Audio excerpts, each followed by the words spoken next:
My name is Katie Pelican, and this past semester was definitely a leap outside of my comfort zone. Initially, I felt really overwhelmed by all of the circumstances outside of my control. But over time, I started to really see a positive shift in myself and my way of working. Being confined to a digital landscape pushed me to engage with new mediums that I would otherwise shy away from. And under the extreme circumstances, I discovered new flexibility in communication. As the semester wraps up, I'm reflecting on the previous collectives and the feedback I got to avoid the temptation to finish everything. It's an ongoing practice for me to remind myself that this is the ideal environment to expand my horizons and try things that may or may not produce amazing results.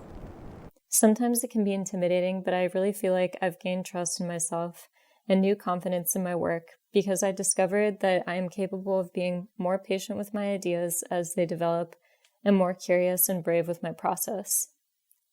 The AI project is a good example because I experienced a lot of growing pains in the process. Initially, I found it really hard to engage with the topics of machine learning and law, but my interest in language led me to investigating accents and how they factor into smart speakers, patents, identity law, and migration. I started with the second article of the Constitution dealing with immigration, and I focused on this particular aspect of being foreign. When you access the website, which is called Accent Intelligence, you can listen to the different chapters while reading along with the script. There are GIFs made from schematics that I broke down and built up again to emphasize my process of breaking down heavy pieces of information into small pieces of understanding. I had a lot of fun with Linda's project because I started with my own fascination and love of islands. I engaged with a lot of readings that challenged my perspective as a mainlander and helped me unpack the ways in which island metaphors have become sort of widespread and out of control. I collected island residencies because I wanted to see that difficult intersection of creative people wanting to escape and have space to work while being confronted with their own privilege, invading the space of island dwellers, both people and other native beings. I've referenced the ergonomic typography seen in old maps and worked a lot with scale. If you go down to the bottom layer of interaction, you can find my application for each residency.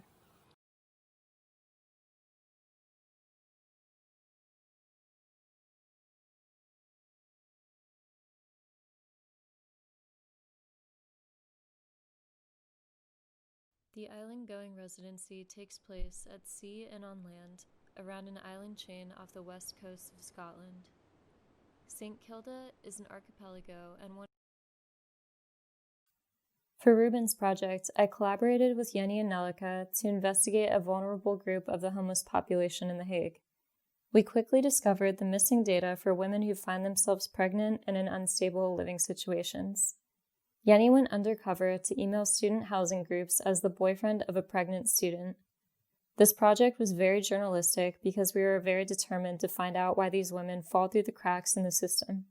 I think the most valuable aspect of our project was our interview with Ronya because their story was vulnerable and powerful, and it's so encouraging that they are now working in policy making.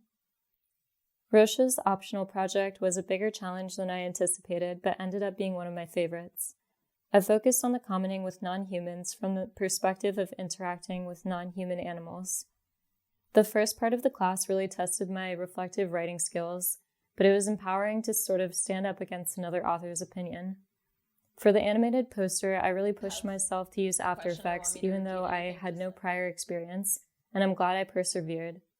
For the happening, I organized an online story time with friends across 3 time zones. As people went about their day or worked, I read a short story called Mrs. Fox, where a man learns to cope with his wife turning into a fox. For the crafts archive in Lizzie and Dan's class, I wanted to explore the duality of endangered traditional crafts with the visual language that was created to essentially make people into machines. Thurblegs are these visual units that break down human movement into elemental motions, and chronocyclographs were essentially long exposure photographs taken of lights attached to workers' hands to figure out how to make movement as efficient as possible. Right now, this project is still being developed, but I definitely want to keep trying to combine these ideas and visual elements. Over the summer, I'm taking a coding class that will really benefit my practice. Next semester, I'm looking forward to the focus and discipline of a thesis.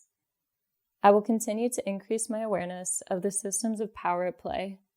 I want to continue to learn how to engage with difficult topics in a respectful and thoughtful way, while recognizing my role as a producer of culture and the responsibility that brings.